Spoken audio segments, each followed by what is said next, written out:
안녕하세요. 저희 아이가 이제 초등학교를 졸업하고 곧 중학생이 되네요. 그간 별일이 다 있었죠. 그중 기억에 남는 일은 제가 갑상선 암 수술을 하게 되어서 아들 앞에서 엉엉 울었던 게 아직도 엊그제처럼 가슴에 사무칩니다. 생존율이 높은 착한 암이라지만 그거야 1기 정도에 발견되었을 시 하는 말이고 저는 2, 3기 정도라 크기도 꽤 크고 이미 전이도 된 상황이었습니다. 지금은 수술받고 5년 지나 완치 판정을 받긴 했지만 언제 재발될지 몰라 주의 깊게 지켜보는 편이고요. 아이가 어릴 때 중병 걸리셨던 분들은 아시겠지만 적어도 아이가 성인이 될 때까지만 아니면 시집 장가 보낼 때까지만 건강하게 살아있길 소망하게 됩니다. 그 마음이 참 아리죠. 그 일과 더불어 지금은 의절에 연락조차 하지 않는 신우년 생각도 같이 나네요. 어떻게 신우랑 이야기가 이어지냐고요? 제 얘기 들으면 모두들 기함을 하고 입을 다물지 못한답니다. 어쩜 그런 악인 중에 악인이 다 있냐면서 길 가면서 옷깃도 스치고 싶지 않은 사람이라고 혀를 끌끌 차며 욕하더군요. 네, 그런 사람이 바로 제 신우입니다. 시간을 거슬러 딱 8년 전 이맘때이군요. 평생 전업을 하던 신우가 본인 남편이랑 사이가 안 좋아져 이혼을 하게 생겼다며 본인 경제력을 위해서라도 일을 해보겠다 하더군요. 이렇다 할 경력이 없어 회사에 취직을 못하던 신우는 어디서 주워들었는지 연봉 1억을 꿈꾸며 보험 설계사 일을 시작하더라고요. 그런데 워낙 성격이 별나 주변에 사람들도 없는 외골수 스타일이라 인맥이 좁은 신우였어요. 저희한테만 그러나 했는데 그냥 친구들한테도 받기만 할 뿐 베풀지 않는 스타일이라 모든 인연은 1, 2년 안에 손절당했고 저희 부부한테도 결혼할 때 축의금은커녕 도리어 받아간 돈만 몇백은 됩니다. 저희 아이 태어났을 때도 고모랍시고 내복 한 장 안 사오더라고요. 저는 이런 일이 인터넷에서만 올라오는 줄 알았는데 정말 제 신우가 그런 고모일 줄은 생각도 못했습니다. 신우는 본인 조카한테 100원도 쓰기 아까워해서 저희 아이가 고모 손잡고 편의점 가서 쭈쭈바라도 하나 사달라고 할까봐 그 더운 날 일부러 먼 곳으로 빙 돌아가자고 하는 신우입니다. 그런 짠순이 스타일이라 인맥이 좁으니 당연히 영업도 제대로 하지 못했습니다. 그래서 근근히 가족 친척들에게 도움을 요청하며 보험을 가입해 주길 원했죠. 저는 이미 처녀 때부터 들어오던 실비도 있었고 결혼하면서 남편이랑 같이 암보험에도 들었기 때문에 아직까지는 필요한 보험이 없었어요. 남편이나 저나 좀 이런 면에는 칼같기 때문에 필요 없는 보험이나 적금 같은 건 웬만해선 들지 않고 버텼습니다. 신우는 만날 때뿐만 아니라 거의 매일같이 전화와 문자를 해서는 저희에게 필요도 없는 고가의 보험을 들어달라 졸라댔어요. 언니 돈 많잖아요. 제 생각해서라도 하나만 들어주시면 안 돼요? 이거 되게 좋아요. 가입하면 길 가다 넘어지기만 해도 30만 원은 받는다고요. 아가씨, 그런 게 어딨어요. 저도 어느 정도는 알아요. 그리고 저희가 필요하면 할게요. 대신 아가씨 계좌에 100만 원 넣어드려요. 그러니까 저희 부부 보험 들어준 걸로 쳐주세요. 이제 더는 보험 이야기 하지 않기로 약속해 주시고요. 네? 저희 부부는 그런 식으로 신우에게 100만 원, 50만 원씩 주면서 더는 보험 이야기를 꺼내지 않도록 잘 달랬어요. 차라리 그게 낫다고 생각했거든요. 한 번 들어주면 또 들어달라 할 거고 제 주변인들한테도 알아봐달라 조를 게 뻔한 신우인데 그런 식으로 목돈 줘가며 도움을 주는 게 차라리 서로에게 낫다고 생각했어요. 그런데도 끈질기게 오니 결국 남편이 하나 들어줬습니다. 아이 태아 보험 때부터 따로 들어오던 어린이 보험이 있었는데 신우 걸로 다른 거 하나 더 들어줬어요. 그래서 아이 앞으로 총 보험비만 다달이 15만 원 나갑니다. 그거면 됐을 거라 생각했죠. 저희가 이따금 준 목돈도 있는데요. 그런데도 철면피인 신우는 절대 포기하지 않더군요. 왜냐하면 남편은 회계사고 저는 대기업 다니고 있으니 주변에 여유 있는 사람들이 많을 거라고 생각한 것 같아요. 그래서 주변인들에게 제발 보험 좀 몇 개 따다 줄 수 없냐고 진절머리 나도록 졸라대더군요. 결국 참다 못한 남편이 사자후를 내지르며 그만하라고 하니 신우는 그 일로 저희 부부와 사이가 엄청 안 좋아졌습니다. 보험일이 결국은 사람 장사인 건 알겠지만 남편이나 저나 주변에 아쉬운 소리 하는 거 너무나도 싫어하는 성격이고 그런 게 싫으니 300만 원 정도 목돈을 준 거잖아요. 그럼에도 불구하고 저희가 하나도 안 도와주었다며 우는 소리를 해대니 얼마나 꼴사납겠어요. 손 아래 신호라 더 그런가?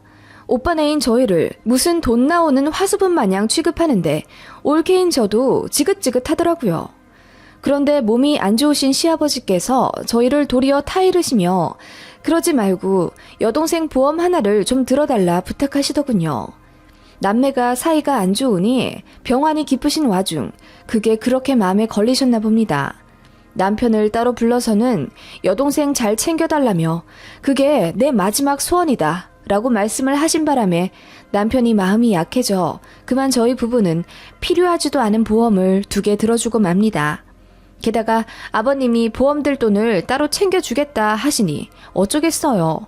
물론 그 돈을 받지는 않았지만 아버님 마음이라도 좀 편하게 해드리고 싶었습니다. 남편이 든 건 고금리 저축성 연금보험이었고 제가 든 건 암보험이었어요. 신우는 저희가 보험을 들어준다니 신나서 그나마도 제대로 설명도 안 해주고 지 실적에 맞춰야 한다며 엄청 비싼 거 해달라 하더군요. 짜증났지만 몇 년 안에 해지할 생각으로 들어줬어요. 가족이니 그냥 내 업보다 생각했습니다. 어느 집안에나 애물단지 하나 정도는 있잖아요. 저희 애 고모를 그렇게 생각하고 싶진 않았습니다만 솔직히 저희 결혼할 때부터 지금까지 쭉 저희를 벗겨먹을 생각만 하고 있는 신우다 보니 좋게 말이 전혀 안 나옵니다. 그나마 저희 부부가 돈을 잘 버니 다행이지 없는 살림에 신우한테 베풀어야 하는 상황이라면 정말 답이 없었을 것 같아요. 아무튼 그렇게 보험을 2개나 들어줬음에도 신우는 고맙단 인사 하나 안 하더군요. 저희한테 되려 고마워하라며 진짜 혜택 많이 볼 거라고 큰 소리 떵떵 치더군요. 그게 신우 인성이었습니다. 할 말 있나요? 남편은 저에게 미안해했고 저는 그냥 그러려니 했습니다. 일도 바쁘고 아이 키워내느라 정신이 없기도 해서요. 그렇게 보험 들어주고 2년 정도 흘렀을 때였습니다. 바쁜 와중에 회사 건강검진을 받게 되었고 저는 청천벽력과도 같은 소식을 듣게 됩니다. 저는 원래 목이 잘 쉬는데 천성이 기관지가 약한 줄 알았습니다.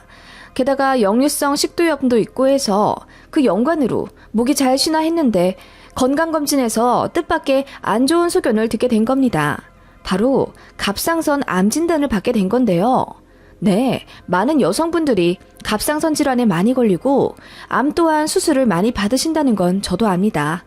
생존율도 높고 착한 암이라는 소문도 있지만 그건 어디까지나 초기에 발견되어 완치되었을 때만 적용 가능한 말이죠. 저는 운이 나쁘게도 꽤 오래 진행된 상황에 발견되었습니다. 2, 3기라고 말씀하시더군요. 위치도 크기도 안 좋고 이미 전이까지 의심되는 상황이었습니다. 갑상선 암으로도 사람은 죽어요. 절대 만만하게 볼 그런 쉬운 병 아닙니다. 제 암 진단으로 순식간에 온 집안은 난리가 났어요.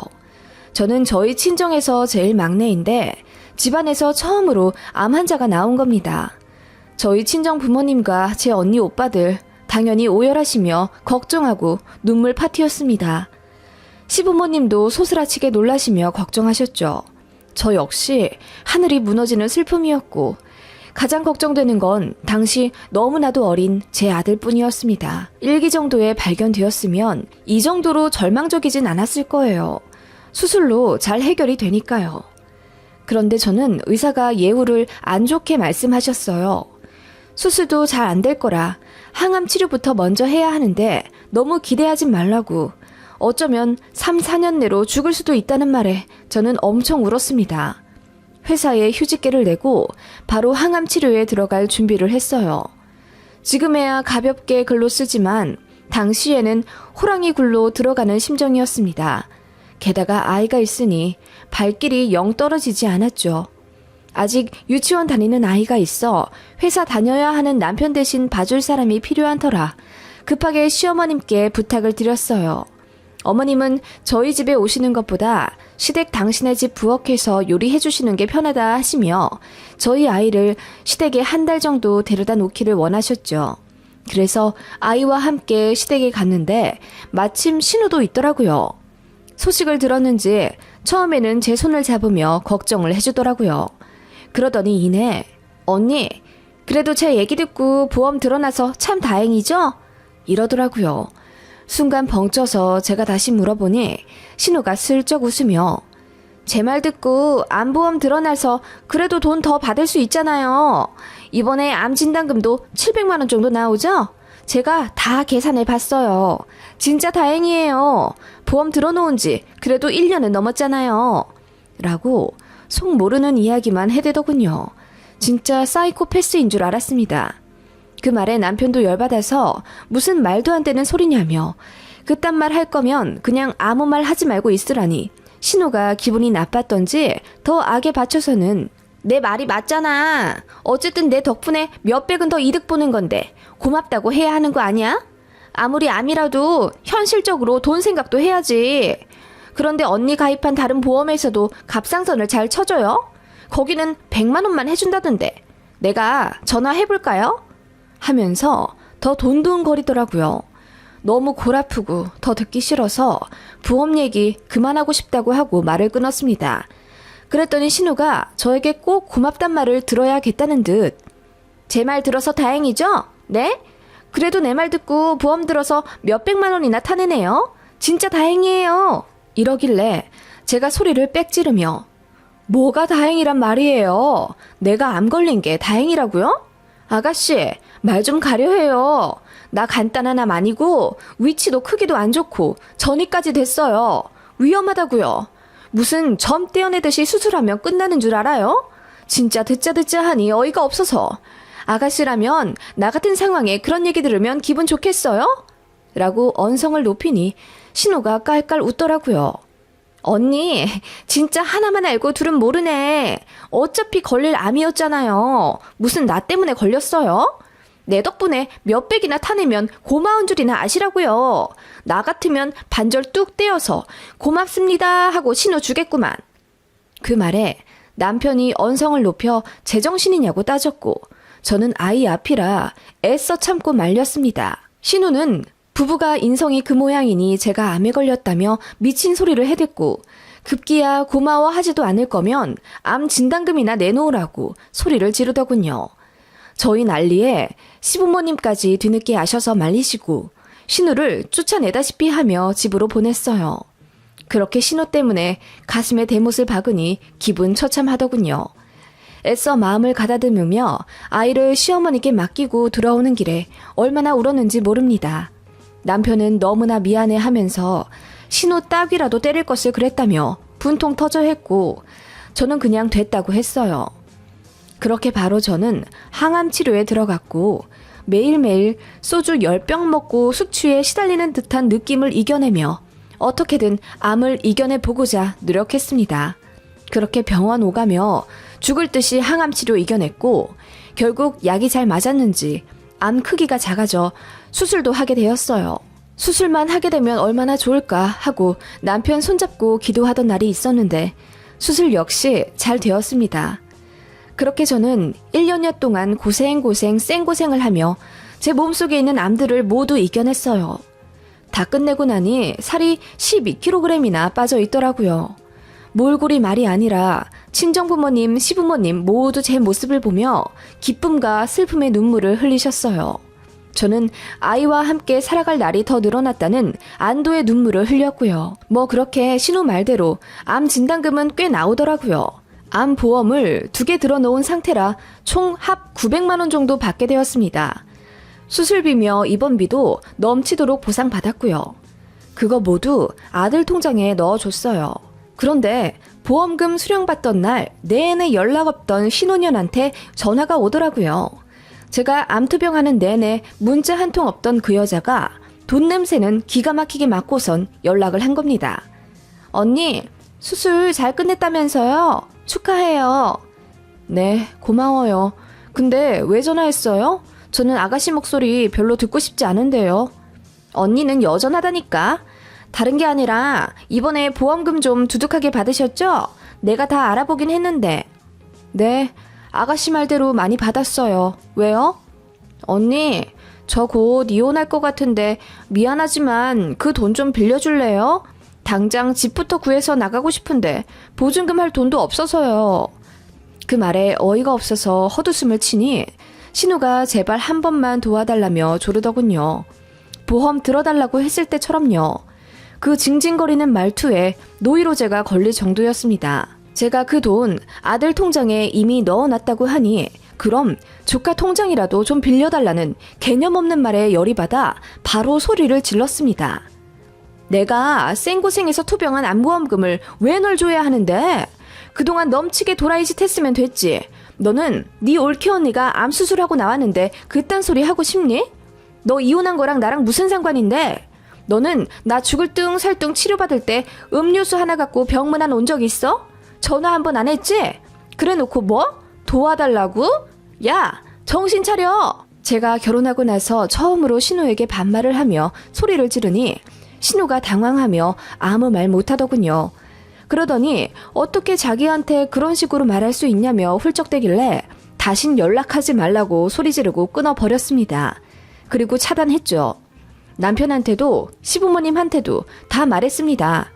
신우가 이렇게 나오니 저는 더 이상 가족의 연을 이어갈 수 없다며 얼굴 안 보고 연락 안 하고 산다고 했더니 다들 이해하더군요. 미안해 하고요. 그렇게 신우에게 10몇 년 동안 참아왔던 응어리를 풀어내니 속이 시원하더라고요. 암수술 2번 한 느낌이었습니다. 그런데 신우는 다른 번호로 저에게 전화하면서 욕짓거리를 하더군요. 그렇게 살다가 또 암 걸려서 어린애 두고 저승 간다 어쩐다 저주 수준의 악담을 퍼붓기에 저는 더 봐줄 것도 없다고 생각했어요.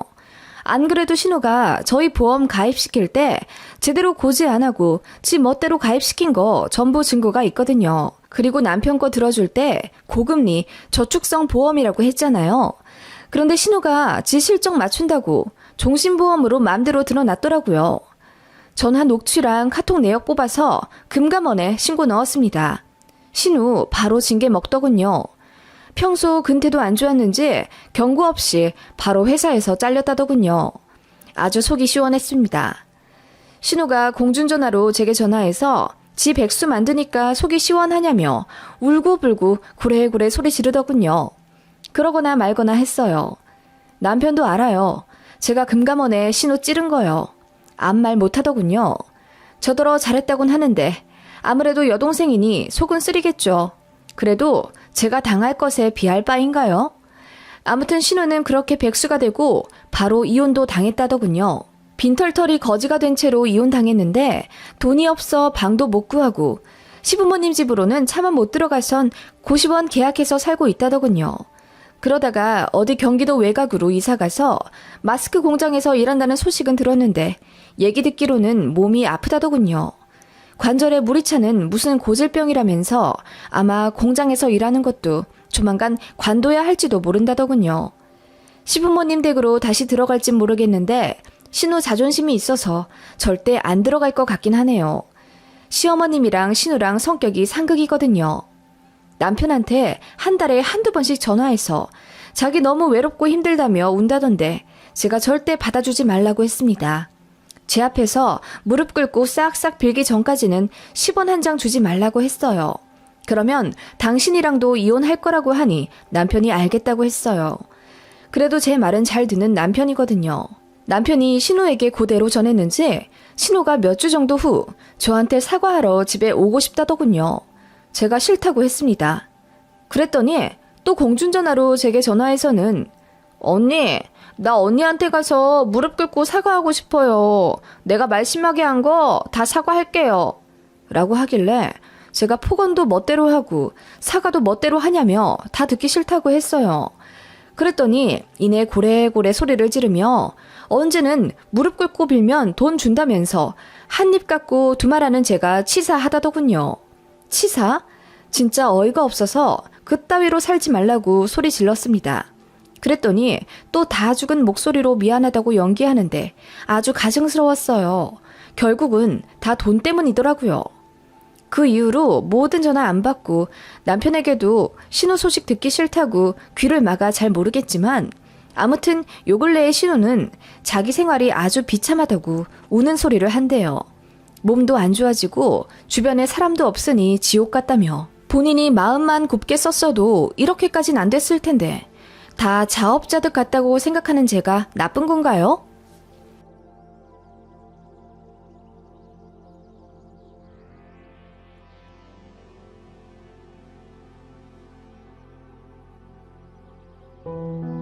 안녕하세요.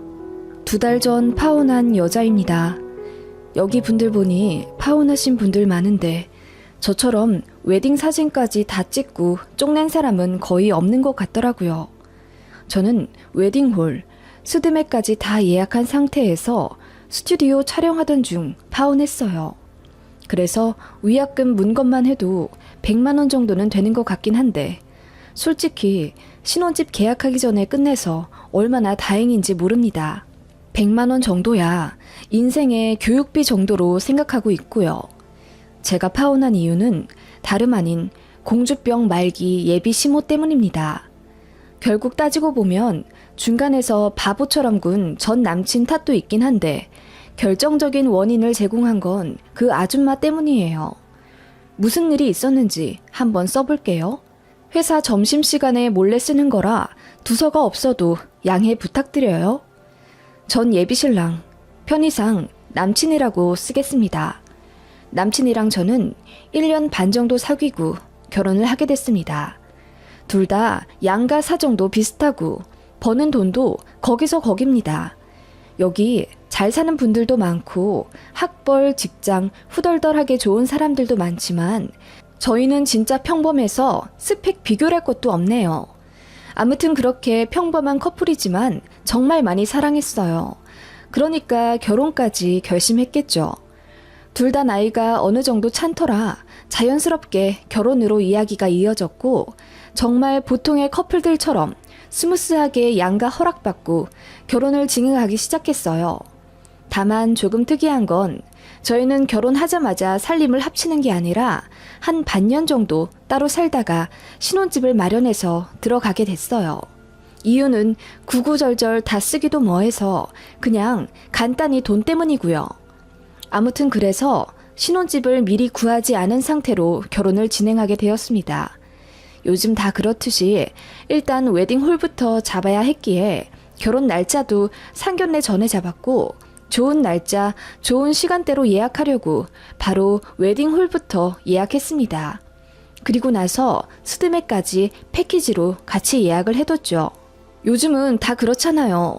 게다가 저희가 결혼하려고 하는 시기가 결혼식 성수기였기 때문에 어쩔 수가 없었습니다. 아무튼 그렇게 대강 스케줄을 잡아놓고 양가의 인사를 제대로 드리게 됐죠. 사실 남친은 저희 집에 자주 와서 밥도 많이 먹었고 저희 부모님이랑도 안면을 튼 상태였어요. 저는 예비시댁에 한 번도 가본 적이 없었죠. 그렇게 떨리는 마음으로 남친 집에 인사를 갔는데 저는 조금, 아니 사실 아주 많이 놀랐습니다. 현관 입구에 어떤 여자 사진이 있더라고요. 자세히 보니까 어머님 젊으실 때 사진이었습니다. 어머님이 젊었을 때 무슨 잡지 모델도 하고 유명하진 않지만 광고도 찍고 그러셨다네요. 그렇다고 연예인이라고 하기에는 뭐한 게 활동을 한 1년 정도만 하시다 바로 접고 평범하게 일하셨다더군요. 아무튼 그런 어머님이셨는데 젊었을 적 광고 찍었던 그 사진을 크게 확대해서는 거의 실물 사진 수준의 크기 액자로 현관 앞에 걸어 두셨더라고요. 조금 특이하다 생각은 들었지만 티 내지 않고 남친 집에 들어섰습니다. 제가 예의 바르게 인사드렸고 남친 부모님도 살갑게 웃어주시며 저를 맞아주셨어요. 본격적으로 조금 이상하다 생각이 들었던 건 식사를 하면서부터였습니다. 아버님이랑 남편은 음식을 거의 안 가리시는데 어머님은 먹는 것에 호불호가 강하시다며 어머님 전용 식판이 따로 있다고 하시더군요. 그래서 저희 상은 따로 차려주시고 어머님은 조금 옆에 떨어져서 식판에 옮겨 담은 음식들을 드시는데 자세히 보니 샐러드랑 두부 같은 채식 위주로 하시더군요. 그러시면서 말씀하시길 예비 며느리 온다고 내가 오랜만에 소고기도 좀 굽고 전도 부치긴 했는데 앞으로 우리 집 오면 이런 거 못 먹을 거야. 내가 이런 거 너무 싫어하거든. 냄새도 나고. 그리고 살찌잖아. 난 살찌는 거 너무 싫어서 평생 관리하거든. 그런데 우리 새아가는 혹시 따로 다이어트 같은 거 해? 너무 늘씬하고 이쁘다. 하시며 제 몸을 위아래로 훑어보시더라고요. 아니요. 저는 따로 다이어트는 안 하고요. 원래 좀 마른 체형이라 살이 잘 안 쪄요. 어머, 그러니? 하긴 나도 젊을 때 좀 그렇긴 했지. 하시면서 뭔가 기분이 나쁘신 듯 표정이 안 좋아지시더라고요. 남친이 말하기를 어머님은 살이 잘 찌는 스타일이라 삼시세끼 식단으로 관리하시며 다이어트만 20년 가까이 하셨다네요. 그래서 고기도 한 달에 한두 번 드실 정도고 워낙 잘 안 챙겨 드셔서 골다공증도 왔는데 그렇게 식단 조절을 심하게 하신답니다. 제가 걱정이 돼요. 어머님, 건강이 최고죠. 그리고 관리 안 하셔도 어머님은 여전히 미모가 뛰어나실 것 같은데 많이 드세요. 라고 한마디 했는데 어머님은 그 말이 너무 기분이 나쁘신 듯 어머, 넌 내가 살쪄서 뒤룩뒤룩 굴러다녔으면 좋겠니? 그리고 며느리 될 사람이라 그런가? 말 한마디 한마디가 뼈가 있는 것처럼 느껴지네. 왜? 내가 혹시라도 건강 안 좋아져서 아프면 병수발이라도 부탁할까봐 그래? 하시며 억지로 깔깔 웃으시는데 눈은 저를 매섭게 노려보는 게 느껴졌어요. 순간 소름이 쫙 끼쳐서 입맛이 딱 떨어지더군요. 그 이후로 어머님은 거의 말씀이 없으셨고 아버님이랑만 간간히 이야기하면서 앞으로의 결혼 생활 같은 거 상의 들이다 왔습니다. 제가 남친 집에서 나오며 남친에게 나 어머님한테 무슨 실수한 걸까? 어머님 기분이 좀 나쁘신 것 같아. 라고 말하자 남친은 그냥 대수롭지 않게 아니, 난 괜찮은 것 같은데? 신경 쓰지 마. 우리 엄마 원래 좀 그래. 이러더라고요. 그런데 그날 저녁 남친에게 전화가 왔습니다. 정말 황당했죠. 남친이 풀이 죽은 목소리로 저에게 말하기를 자기야, 미안한데 우리 엄마한테 사과 좀 해줄 수 있어? 이러더라고요. 사과? 왜? 어머님이 나한테 뭐 기분 나쁜 거 있다고 하셔? 아니, 자기가 밥 많이 먹으라고 한 게 너무 언짢으시대. 뭐라고? 나는 그냥 어머님이 고기도 안 드시고 그러셔서 그냥 걱정되는 마음에. 나도 자기 마음 알지. 그런데 엄마는 좀 받아들이시기에 기분이 안 좋으셨나 봐. 왜 며느리 될 사람이 시어머니한테 벌써부터 이래라 저래라 하냐고. 그런데 그 말도 듣고 보면 일리가 있잖아. 어떻게 보면 좀 지적받은 것 같기도 하고. 아니 그러면 자기도 그 자리에서 나한테 말을 좀 해주지. 내가 아까 집에 올 때는 아무 실수 안 했다고 괜찮다고 했잖아. 나도 그렇게 생각했는데 엄마한테 얘기 들어보니까 좀 그렇더라고. 아무튼 그냥 좋은 게 좋은 거라고 사과 한마디만 해주면 그냥 다 잘 넘어갈 것 같은데. 부탁 좀 할게.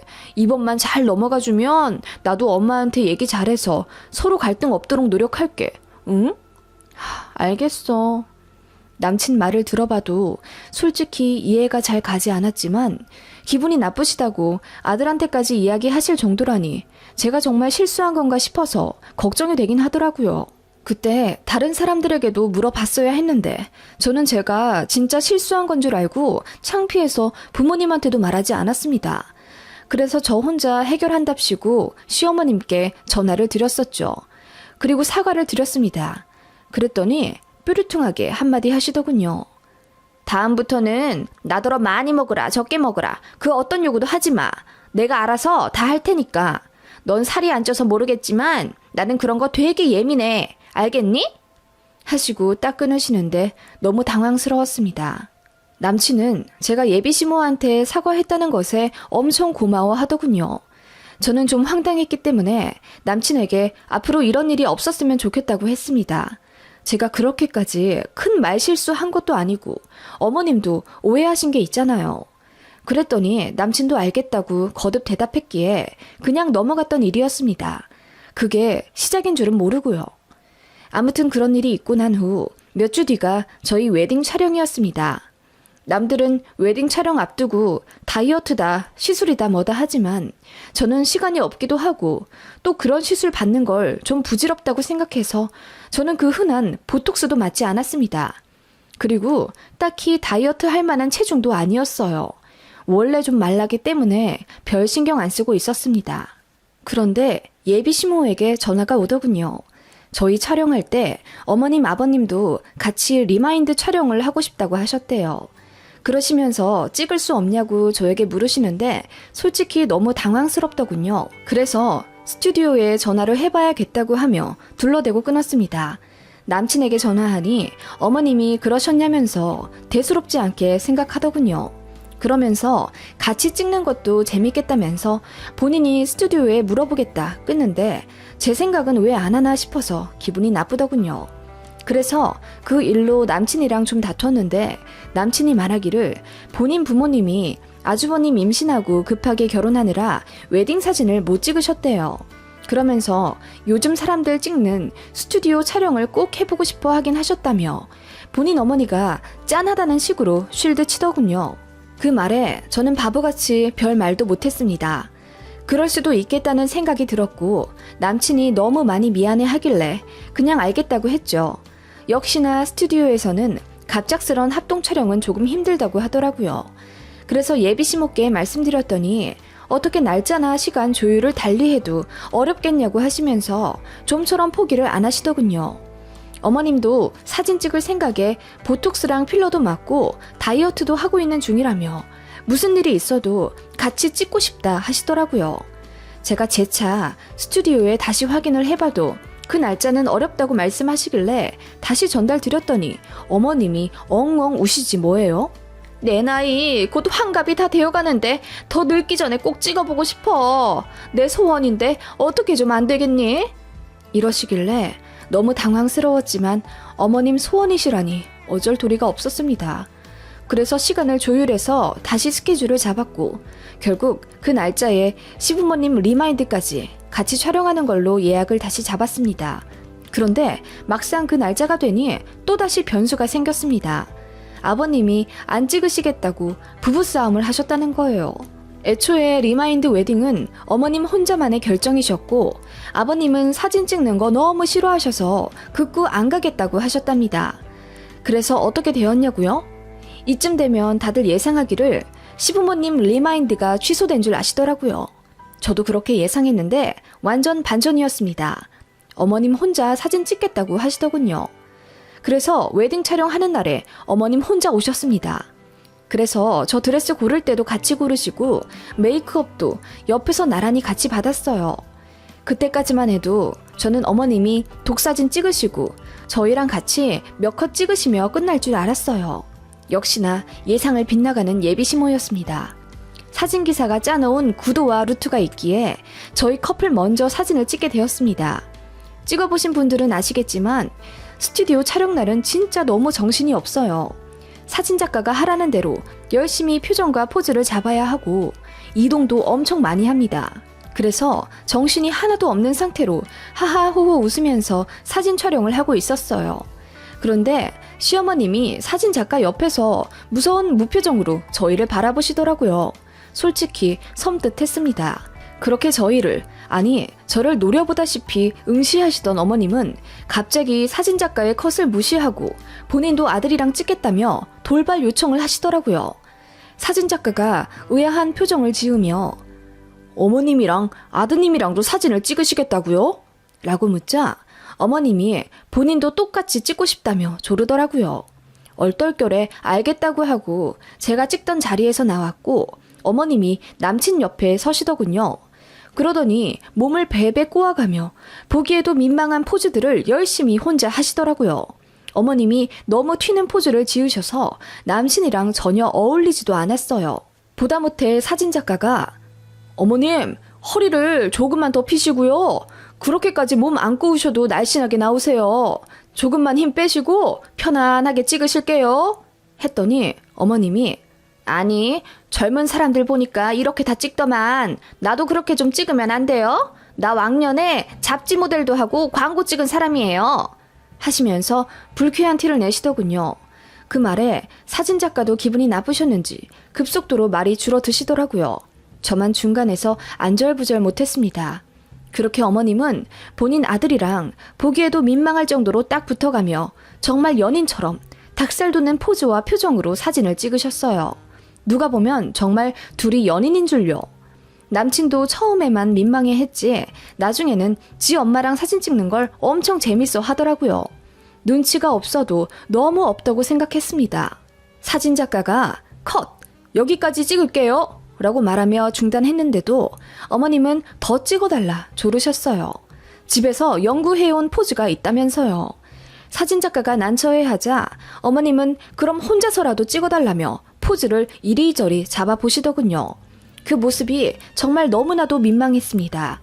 그렇게 몇 컷 졸라 찍으신 어머님은 본인 드레스가 너무 무난해서 마음에 안 든다며 제 헬퍼 이모님을 본인 이모님처럼 부려가며 드레스 다른 거 입어볼 건데 도와달라 하시더군요. 그렇게 어머님은 본인 마음대로 드레스룸에 들어가서 옷을 막 고르시고 착장해서 나오셨습니다. 아주 새빨간 드레스에 가슴이 확 파져있는 보기에도 민망한 드레스를 어떻게 골라서 나오셨는지 그걸 입고 나오셨더라고요. 그러더니 이번엔 다 함께 셋이서 같이 찍고 싶대요. 이미 어머니께 시달릴 대로 시달린 사진작가는 그러시라며 힘 빠진 대답을 했고 저희는 다른 층으로 건너가 사진을 찍게 되었습니다. 처음엔 어머님 먼저 가운데 두고 저희 커플이 양쪽에 서서 사진을 찍었어요. 그러다가 사진작가가 이제 어머님이 신부님 옆으로 가실게요. 신부님 가운데에 서주세요. 라고 했더니 어머님이 화를 내시며 얘를 왜 가운데 두고 찍어요?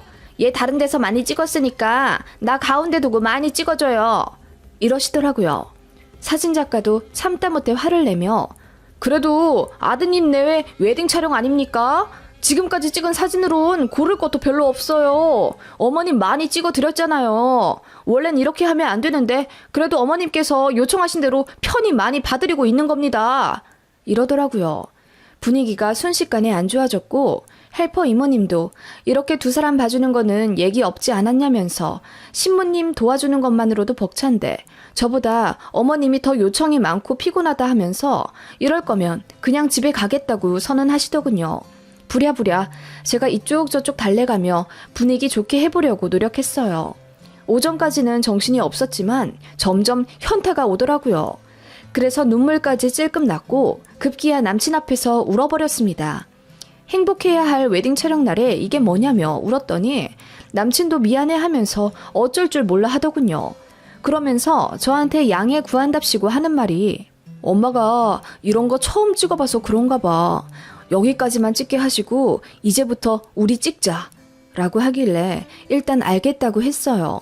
저도 어머님이 그때까지는 좀 어려웠기 때문에 남친이 알아서 중재했을 거라고 생각했습니다. 눈물 참고 메이크업 다시 하고 드레스도 다시 갈아입고 나왔죠. 어머님이 제 눈치를 조금 보시는 듯 하더니 분위기 전환한답시고 밝게 웃으시며 나 우리 며느리랑 같이 사진 찍고 싶어요. 아들 냅두고 우리 둘만 찍어줘요. 하시더라고요. 그렇게 어머님이랑 저랑 사진을 찍게 되었는데 처음엔 어머님을 의자에 앉히고 제가 옆에 서서 찍는 구도로 시작했습니다. 그런데 어머님이 마음에 안 든다 하시며 둘이 같이 서서 찍고 싶다 하시더라고요. 그래서 의자를 빼고 어머님이랑 같이 나란히 서서 찍었습니다. 찍는 와중에도 이게 뭐 하는 짓인가 싶더군요. 어머님은 한껏 엉덩이를 빼고 요란한 포즈를 지어가며 저랑 전혀 어울리지 않는 모습으로 카메라를 응시하셨어요. 사진작가가 둘이 같이 친해 보이게 손도 잡고 팔짱도 껴보라고 했으나 어머님은 그렇게 찍으면 본인 몸매가 뚱뚱하게 나온다 하시며 여전히 본인 포즈에 심취한 채 촬영에 열중하시더라고요. 그러더니 중간에 갑자기 모니터링을 하겠다며 찍은 사진을 보여달라 사진작가에게 요구하시더군요. 어머님은 찍은 결과물들을 보시며 짜증을 한껏 내셨어요. 뭐야, 내가 더 뚱뚱하게 나왔잖아. 오늘만을 위해서 내가 얼마나 많이 굶었는데 이건 뭐 작가님 능력이 없으신가 보네. 이러시더라고요. 사진 작가님은 다 포기했다는 듯 네, 제 잘못입니다 라고 하더군요. 진짜 민망했고 죄송했습니다. 그렇게 어머님은 여러 장소에서 저와 사진을 찍자고 주도적으로 촬영을 하시고 줄곧 제 몸매와 어머님 몸매를 비교해가며 예민하게 반응하셨습니다. 포토샵으로 본인 턱을 더 깎아줘야 하네, 허리를 좀 더 잘록하게 고쳐달라는 등 요구 조건도 많았습니다.